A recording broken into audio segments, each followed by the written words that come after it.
Hey there, it's your boy Foxy, back for more relationship stories. I was accused of assaulting my ex-girlfriend and it has ruined my life. Now my friends want to talk after all of these years. Plus update. Original post.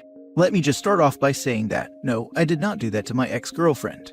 I, 24 male, was accused of doing that by my ex-girlfriend, 23 female, about 7 years ago, and it has ruined my life. I was a quiet kid in high school who had a small group of friends. I was a band kid, straight A's, that type of crowd.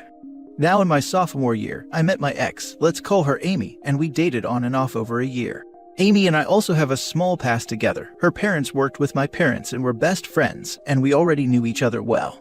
We had no issues within the relationship, and we saw each other at least 3 times a week as we went to separate schools. Now, I was the one who did the damage. I broke up with her for multiple different reasons. The main one being her sister tried to stab me with a kitchen knife. A year goes by, now nearing the end of my junior year, and my buddy, we'll call him Jason, calls me and tells me Amy is accusing me of violating her. I hadn't seen her or spoken to her since our breakup, and Jason and my friend group all knew that, so I naturally shrugged it off and thought it wouldn't be too much of an issue, kind of just a friend group rumor type of deal. Now this is where I was wrong. By the beginning of my senior year, I had received death threats on numerous occasions, all of my friends turning on me, and it all led to me getting arrested. While I was in holding, someone offed my dog while my parents weren't home and left a note calling me an offender. That dog was my best friend through all of this and was the final straw in my decision. The charges were dropped due to the little evidence Amy had provided. I took my second chance at life and ran away. After high school, which after all the court hearings was only a few weeks away, I had moved across the state, losing all of my high school friends, changed my phone number, and deleted all social media. My parents knew I left, but had no idea where I was. I was a ghost, and it was the way my life had to be. Living on my own wasn't how it always sounds for an out-of-high school student like myself. I spent the first 2 years hiding away in my apartment. I spent months overthinking and questioning my own thoughts. I went to work and went home. I did not converse with anyone for 2 years. I had no friends, and I was lonely. All I had was my new dog, Bosco. Yes, he is named after that creature from Avatar, The Last Airbender. I was living in hell with my only escape being my dog and my games, which I deleted all of my online friends as well. Eventually, I met a lovely woman, we'll call her Kate. Kate and I met while I was at the dog park with Bosco.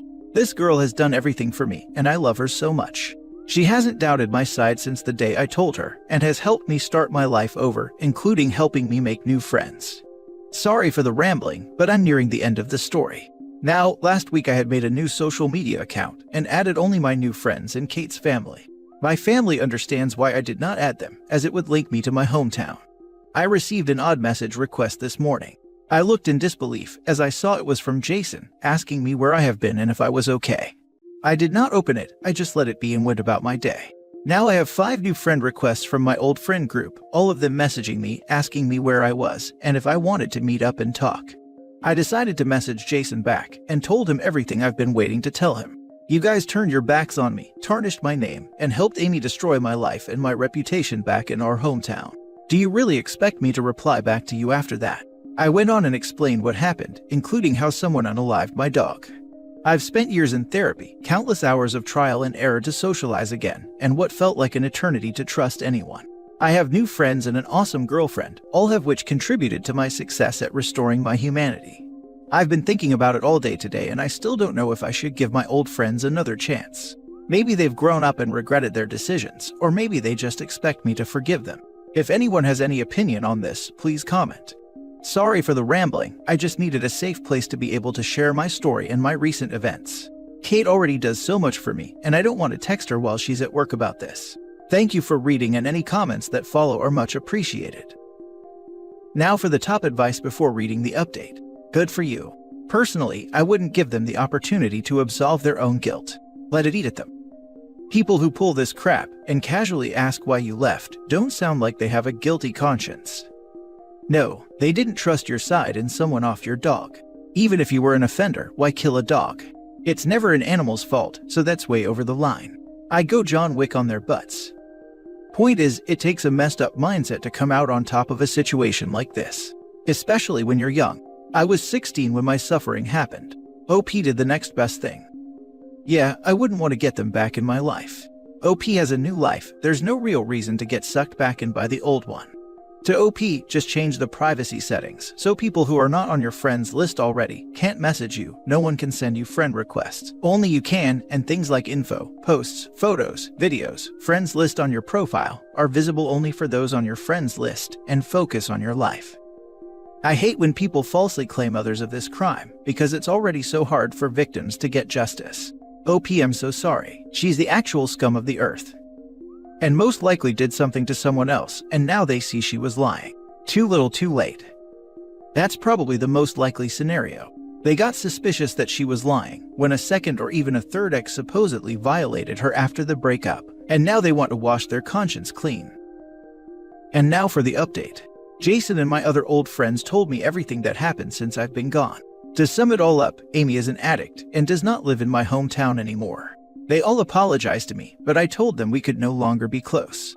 The drama and memories would all come back, and I've worked too hard to get where I am in life to let some dumb old friends ruin that. After they apologized, they all took turns admitting they regret taking Amy's side. They told me they have no idea who offed my dog. Also to mention, my dog was done in with rat poison if some of you were wondering. However, none of them understood the fact that I cannot be close with them anymore, and I blocked them all. It feels really nice to have closure and not have the consequences of being close with them. Kate really helped me through this, and I've read a lot of your comments and I respect everyone's opinion. Also, to touch up on some questions everyone had. Amy's sister did not like me at all. She also had serious mental health issues that ended up landing her in mental health facilities on multiple occasions. I have no idea where she is now, and I honestly could care less. She is a horrible human being and deserves nothing. Amy admitted to the false claim sometime after I moved across the state. Jason and the others told me they were all at a college party where Amy was very drunk and decided it was a good idea to get frisky with another old friend of mine. His name is irrelevant. She told him she came up with the accusation months after I broke up with her because I was her first love and I deserved it. I guess the crazy runs in the family. The lesson to take away from this is don't give anyone a second chance. They broke your trust the first time and should not be given another chance. Know your self-worth. Thank you everyone who commented and gave me some self-esteem. Your opinions are greatly appreciated more than you know. Now for the last story. Update. My girlfriend 27 female hurt herself after I 30 male left her house and is in recovery, causing everyone to ghost me. I left her. Original post. This is a sensitive topic and I'm not going to go into detail for obvious reasons. I am actively being kept in the dark by her family and honestly these days have blended together. We have been together for almost 3 years off and on. This is by far my longest relationship. We've had a lot of trials, and most of it pertains to our mental struggles. Sometimes it was her, sometimes it was me, but we made it work. I know this is going to sound cheesy, but I really feel like she is my soulmate. There has been an ongoing issue with her lashing out and me enduring it. Twice, I canceled gigs for my job so I could stay up late at night to talk her out of hurting herself. That has been a constant clash between us. She feels I think she's ugly because of scars on her wrists and legs and thinks it is not my place to try to get her help. The past year has been rough on both of us, and I've not been able to be there mentally for her as much as I was in the past. I am in a place in my career where I have been busy for the first time in my life, and I'm fortunate enough to have a full-time job during these times. The thing is, we haven't really been fighting leading up to this. The last time I saw her was peaceful, and I honestly thought we were better than we ever had been. We had just talked about finally getting to go see the ocean once everything had settled down. She just asked if I could call off tomorrow to spend the day with her so we could smoke and hang out. I just said I was busy and she took it okay, or so I thought. Nothing changed, and I left after an hour or so because I really needed to get some sleep. Then I got a call at about 6 the next morning that she'd hurt herself with her friend's gun. Her mom told me she would rather not see me there. I didn't go to work, so I just sat at my home in shock. Nobody would tell me anything. It's really broken a lot of trust with a lot of people that I would call lifelong friends. I don't want to know every detail, I just wanted to make sure she was okay. A few days later, her dad called and said I could go visit her. He didn't say much, just that something else had happened too. She's had other medical problems. She was asleep when I saw her. They think she's going to recover pretty confidently. I was there 10 minutes before her dad ushered me out. I tried to talk to a doctor, but he kept nudging me to leave. About 3 more days later, her sister called me and said that she may be coming home soon. And that's when she told me I would have a chance to make things right. I asked what she meant, and apparently my girlfriend blamed me for everything. She sent a text accusing me of abandoning her and saying things I never would dream of saying. She also states that I had borrowed the weapon from my friend and gave it to her, which doesn't make sense. She ended the call with, "Once she comes home, you can focus on helping her and saving your relationship." That was a week ago, and I haven't heard anything since. Social media has been quiet, no calls or texts. The only people I've been around is when I'm at the bar, and people are just as surprised as I am to learn that I don't know nothing. It just doesn't add up to me. If they think I did these awful things, why would anyone want me back with her? Is she awake right now? I've searched a bit, but I can't really find anything out. I have called my friend who owns the firearm multiple times, and I am pretty close to just driving up to his house to figure out what is going on, or at least get him to tell her family the truth. I sent her sister a text telling her the truth in every detail about what happened when I was there. I even sent her screenshots of us wishing each other a good night, and talking about how we could hang out that weekend when I'm off work. Anyhow, the main thing of this post is I need advice, because I'm planning on breaking up with her at the moment. This was just too far for me, and I can't handle it. I feel awful just typing this. I am bawling my eyes out right now, but I can't help someone who doesn't want help and would say those things about me. I am being treated so horribly for something I didn't do, and I need peace. I really love her, and I would honestly be in that hospital bed instead of her if I could. But this has crossed a line. Normally we would fight and one of us would cave. I would be mad, and within a day be wanting to talk to her again. I don't think I could ever look someone in the eyes after they've done something like that to me. I feel like trash. Have even deleted every picture of us off my phone, and if it wouldn't stir anything up, I would remove everything related to her from social media. I know this is out of everyone's pay grade. I just need to know him wrong thinking this way. Is there something I'm missing? I am just dumbfounded, and I can't tell who or what is real anymore. Now for the top advice before reading the update. Sorry to hear what happened. I really think it's not your responsibility to heal her. She should see a psychiatrist because she might need a medication. Hurting oneself to control others is a kind of psychological or emotional abuse. Just know that if not treated early, this behavior might happen again and may get worse. I'm so sorry you had to go through this. As the other comment said, it is not on you to fix her. It sounds like you have only gone above and beyond, and even so, she betrayed you with the lies. I know you're in a lot of pain right now, but your feelings are justified. Someday this will just be a memory. I can only hope so. And now for the update. A couple days after the post, I met with the mother in person. I asked her to meet with me through text. She has always loved me since I started dating her daughter years ago. I can confidently say that they are not going to come after me legally, or there is any malicious intent. Unfortunately, the person I loved did indeed say awful things about me and lie, and she will recover from the self-harm. I showed her the messages. I showed her a text where my girlfriend was joking about wanting to keep the pistol grips, clarifying it was my friend's gun. I also showed her texts during some of the rougher times, me staying up all night to talk her out of self-harm, etc. She also agreed to me recording us talking with my phone. This incident has gotten everyone paranoid, and I needed to know that there was no twist or ambush coming. We both cried a few times talking. I also dropped the bomb that I would be leaving her daughter. She is officially my ex, and I feel torn about that, but I have to get away.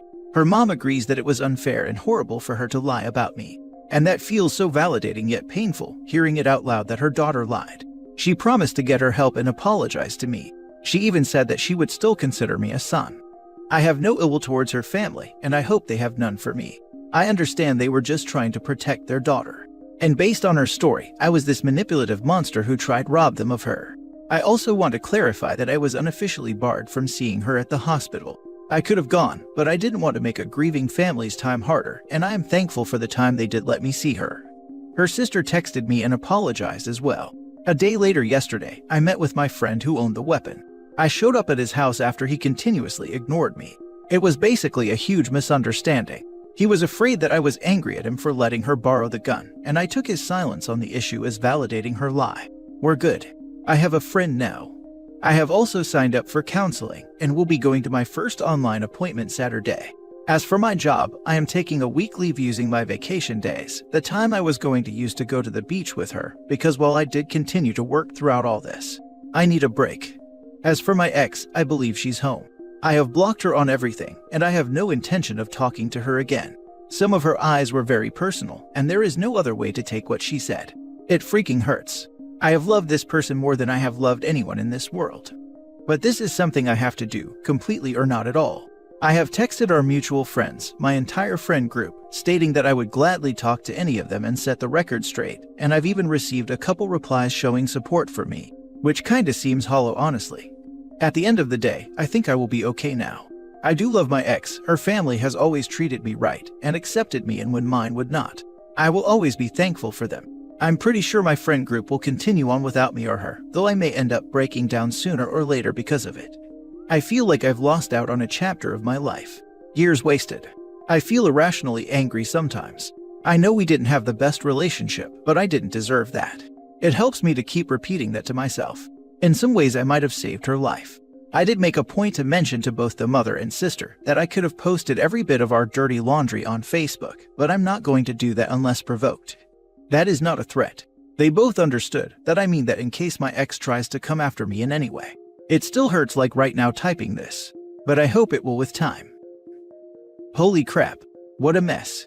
But sounds like you're dealing with it as well as someone reasonably could. Good luck to you. Yeah man, you are handling this like an absolute champ. Very smart of you to record that conversation with her mother. Although it did go well, you never know what could happen.